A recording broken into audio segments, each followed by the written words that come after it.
বন্ধু আমরা চট্টগ্রাম সীতাকুণ্ড থানার দায়িত্বপ্রাপ্ত কর্মকর্তা এসআই নূর হোসেনের কাছে, যার কাছে লিখিত অভিযোগ দায়ের করেছে।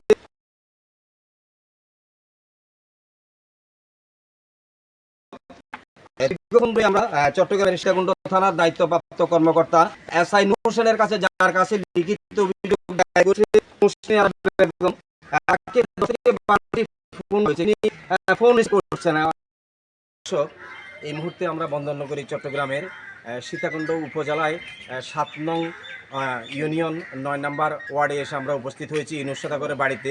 আজ আমরা যেখানে এসে উপস্থিত হয়েছি, আপনাদেরকে আমরা ক্যামেরার পিছনে দেখতে পাচ্ছেন, এখানে একটি পারিবারিক সংবাদ সম্মেলন আমরা এসে উপস্থিত হয়েছি। সম্প্রতি ১ এপ্রিল ২০২৫ রাতে একদল সন্ত্রাসী কর্তৃক এই বাড়িটিতে, আপনারা ক্যামেরার পিছনে যে ঘরটি দেখতে পাচ্ছেন, এখানে ব্যাপক ভাঙচুর করা হয়েছে বলে তারা উল্লেখ করেছেন। এখানে যে ঘটনাটি কী ঘটেছে আমরা সম্পূর্ণ আপনাদেরকে দেখাবো। তবে প্রত্যক্ষদর্শী হিসাবে বা ঘটনাস্থলে যারা উপস্থিত রয়েছেন তাদের সাথে আমরা একটু কথা বলবো। আসসালামু আলাইকুম, ভালো আছেন? কি নাম আপনার? জি আচ্ছা, এই যে আপু, আপনাদেরকে আমরা যে এখানে এসে উপস্থিত হয়েছি, এই ঘরটি কার? এটা আমার। এখানে কি হয়েছিল আপনাদের? এখানে আমার জানি না। এখন আমার ছেলে বাইরে গেছে, বাইরে ও মাছে ধরছে, আমি তো জানি না এরকম। তাহলে আমি যাচ্ছি যে বেড়াইতাম, ও দেখি যে একদল কষ্টজনক কারণে তিনি ফোন রিসিভ করতেছেন। তারপর নূর হোসেনের কথা বলা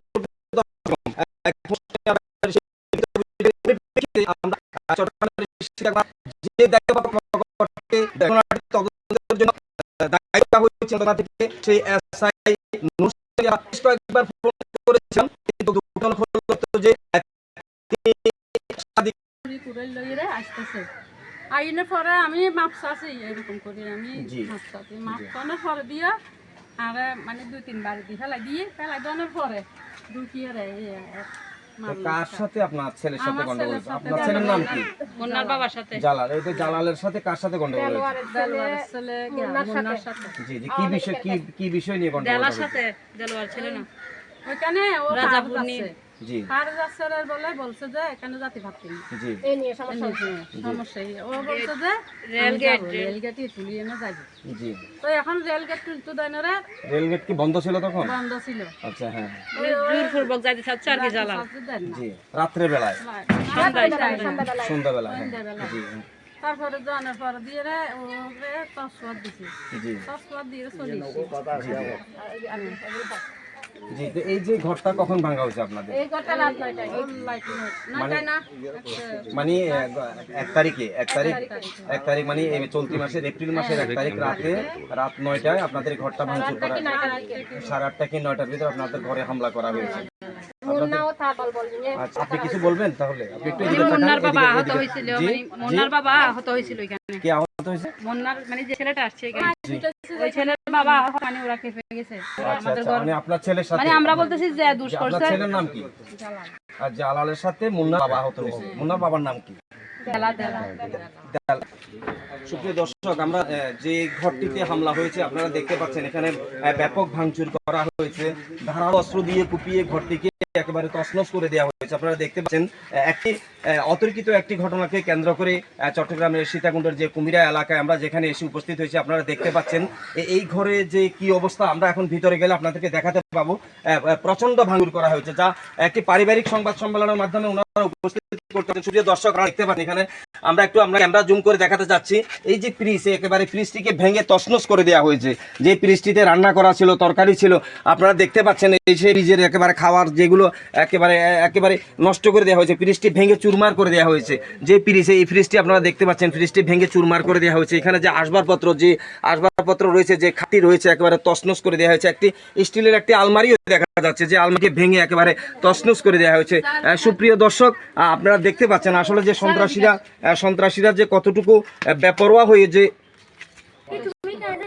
দর্শক আপনারা দেখতে পাচ্ছেন, আমরা যেখানে এসে উপস্থিত হয়েছি, এই সে আলমারিটি একেবারে একটি স্টিলের আলমারি বলা হয়। এই যে স্টিলের আলমারিটি থেকে ওরা বলেছে স্টিলের আলমারির ভিতরে হয়তো অনেক ওনাদের টাকা পয়সা ছিল, সোনা দানা ছিল, সেগুলো লুটপাট করে নেওয়া হয়েছে। আর খাট এবং যে স্টিলের যে আলমারি ভাঙা হয়েছে, ফ্রিজ ভাঙা হয়েছে, একেবারে তছনছ করে দেওয়া হয়েছে। এখন যেখানে এসে উপস্থিত হয়েছে, এটি একটি রান্নাঘরের যে কি অবস্থা আপনারা দেখতে পাচ্ছেন। এই রান্নাঘরটিও সম্পূর্ণরূপে একেবারে ভেঙে চুরমার করে দেওয়া হয়েছে। নিচে যে অবস্থায় ছড়িয়ে ছিটিয়ে আছে, আসবাবপত্রগুলো ছড়িয়ে ছিটিয়ে আছে। রান্নাঘর আমরা দেখতে পাচ্ছি এখানে, রাইস কুকারে, একেবারে রাইস কুকার আপনারা দেখতে পাচ্ছেন, এখানে ভাত রান্না করা ছিল, হয়তোবা সেদিন রাতের সেই খাওয়াটিও তারা খেতে পারেনি। কি অবস্থা যে হয়েছিল, তারা জোর দাবি জানিয়েছে চট্টগ্রামের যে প্রশাসন রয়েছে, সীতাকুণ্ডের প্রশাসন রয়েছে, থানা প্রশাসন রয়েছে, তাদের সঠিক একটা তদন্তের মাধ্যমে সুষ্ঠু বিচারের জন্য তারা কামনা করেছেন। তারা বলেছেন যদি কোনো অপ্রীতিকর ঘটনা যদি ঘটে থাকে তাহলে হয়তো বা পারিবারিকভাবে বসে বিষয়টি সমাধান করা যেতে পারত, কিন্তু তারা না। আর আমরা যেখানে এসে উপস্থিত হয়েছি আপনারা দেখতে পাচ্ছেন এই ঘরটিতে দেখেন ঘরের ভিতরে ব্যাপক ভাঙচুর করা হয়েছে। এটা হচ্ছে, এটা আমরা যেখানে আছি ওদের একটি ঘর, যে ভিতরের যে ঘরের অংশ, যে ঘরটি একেবারে ভেঙে দেওয়া হয়েছে, একটি বাথরুম, যে ওয়াশরুম বলা হয়, যে ওয়াশরুমটিকে ভেঙে তছনছ করে দেওয়া হয়েছে। আর যে আলমারিটি দেখা যাচ্ছে হচ্ছে ঘরের একটি আলমারি, সেই আলমারিটিকে ভেঙে একেবারে, যে এখানে যেখানে এসে উপস্থিত হয়েছে ঘর, এই ঘরটিকে ভেঙে তছনছ করে দেওয়া হয়েছে। অনেকে বলেছে এটি একটি মাদক সংক্রান্ত বিষয়কে কেন্দ্র করে ঘটনাটি ঘটেছে। অনেকে বলেছে পারিবারিক পূর্বশত্রুতার জের ধরে এই ঘটনা ঘটেছে। তারপর আমরা এতটুকু কামনা করি যে আসলে এরকম একটি অপ্রীতিকর ঘটনা না ঘটে, ঘটনাটি বিষয়টি পারিবারিকভাবে বসে সমাধান করা যেত বলে স্থানীয়রা আমাদেরকে জানিয়েছেন। কিন্তু উভয় পক্ষ, আমরা জানি উভয় পক্ষ মামলা দায়ের করেছে, আদালতে মামলা দায়ের করেছে।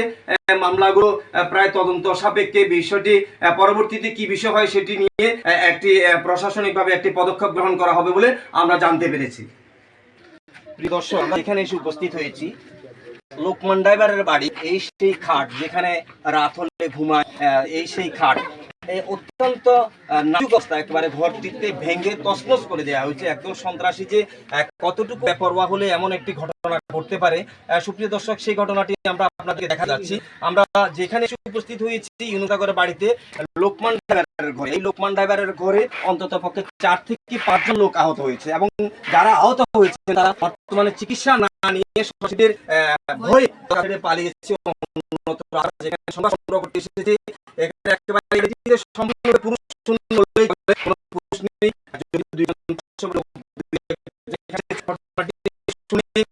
অত্যন্ত মর্মাহত কি অবস্থা হচ্ছে সেই বাড়িতে লোকমান ড্রাইভারের বাড়িতে এসেছে। সুপ্রিয় দর্শক, আমরা আপনাদেরকে বারবারই বলতে চাচ্ছি দেশের বিভিন্ন কিন্তু আমরা কামনা করছি, আমরা যারা মিডিয়া কর্মী আমরা কামনা করছি এই ধরনের অপ্রীতিকর ঘটনা ঘটলে আপনারা আইনকে হাতে তুলে না নিয়ে দেশের প্রশাসন আছে, প্রশাসনিক ব্যবস্থার মাধ্যমে যদি কোনো বাদ প্রতিবাদ হয়ে থাকে, অন্যায় হয়ে থাকে, তাহলে সেটাকে প্রশাসনিক ব্যবস্থার মাধ্যমে সুষ্ঠু তদন্তের মাধ্যমে সমাধান করা যেতে পারে। সুতরাং এই ধরনের আর কোনো হামলা কিংবা মামলা নয়, আসুন সুষ্ঠুভাবে দেশ পরিচালনার জন্য সরকারকে যথাযথ সহযোগিতা করে, প্রশাসনকে সহযোগিতা করে আমরা সবার পাশে থাকব। দর্শক, দীর্ঘক্ষণ আমরা প্রতিবেদন দেখানোর জন্য লোকমান ড্রাইভারের বাড়িতে এসে উপস্থিত হয়েছি। আমরা অনেকক্ষণ পর্যন্ত এখানে সংবাদ সংগ্রহ করতে এসেছি, পারিবারিক একটি সংবাদ সম্মেলন। যদিও একটি পারিবারিক সংবাদ সম্মেলন একেবারে ভাঙচুর মারার মতো, ভাঙচুরের সংবাদ পেয়ে আমাদেরকে ওরা দাওয়াত করেছিল সংবাদটি সংগ্রহ করার জন্য। আমরা চট্টগ্রাম থেকে সেই চট্টগ্রামে ছুটে এসেছি। যে লোকমান ড্রাইভারকে আহত করা হয়েছে, লোকমান ড্রাইভারকে পিটিয়ে আহত করা হয়েছে বলে ওরা অভিযোগ করেছে, গণপিটুনি দিয়েছেন সেই লোকমান ড্রাইভারের মেয়ে আজকে আমাদের ক্যামেরার সামনে এসে উপস্থিত হয়েছেন। আপনার নামটা কি একটু বলবেন? আমার নাম নার্গিস আক্তার। নার্গিস আক্তার, আচ্ছা কি হয়েছিল সেদিনের ঘটনা? সেদিন কি হয়েছে এটা আমরা জানি না, মানে তুচ্ছ ঘটনাকে কেন্দ্র করে ঘটনাটা মানে বড় করে হয়েছে। জি হ্যাঁ, বড় ঘটনাতে আমার আব্বু নাকি আমার ভাইয়ের সাথে ঝগড়া হয়েছে, আমার আব্বু শুনেছে। জি, তারপরে মানে আপনার ভাইয়ের নাম কি? জালালের সাথে কার সাথে ঘটনা হয়েছে? সাথে হয়েছে যে ওই দেলার সাথে। কার? ওনার নাম নাকি দেলা।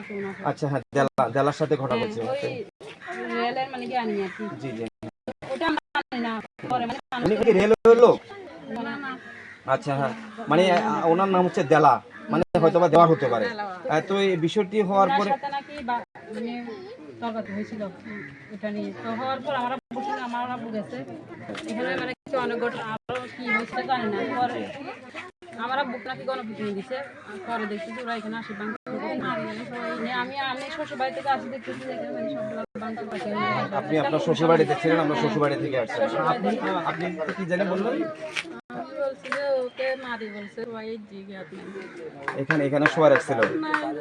আচ্ছা, এখন ওনাকে কি চিকিৎসা করাছেন আপনারা? না না পুলিশের হাতে তুলে দিয়েছে। পুলিশের হাতে তুলে দিছে? পুলিশ কয়জনকে নিয়ে গেছে আপনাদের? শুধু আমরা বুকে নিয়ে গেছি। আপনারা বুকে লোকমান টাইপের কেনা থানায় নিয়ে গেছে। তা এখন আমরা যে বিষয়টি জানতে পেরেছি যে আপনারা কি আদালতে কোনো মামলা করেছেন বা প্রশাসনের কাছে গেছেন আপনারা? না না আমরা কাছে আপনারা কোথাও যাননি? প্রশাসন আসেনি এখানে?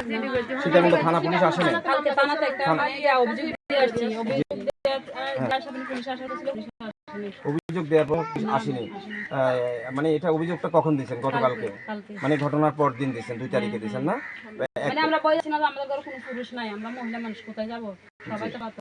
জি তো যাই নাই আর কেউ। তো কালকে গেছে, মানে অভিযোগ করছে, আসে নাই। তারপর আমরা চাই যে সুষ্ঠু মাধ্যমে সমাধান আর ঘটনা নয়, উপকূলে ডেকে বিষয়টি সমাধান করে এই সংবাদ সম্মেলনের মাঝ থেকে আমরা জোরালো দাবি জানাচ্ছি। 5 আগস্টের পর থেকে প্রশাসনের উপর চারিদিক থেকে বিভিন্ন রকমের হামলা হচ্ছে, নির্যাতন হচ্ছে, দেশের আইন শৃঙ্খলা পরিস্থিতি প্রায় একেবারে ভেঙে পড়ে বললেই চললে।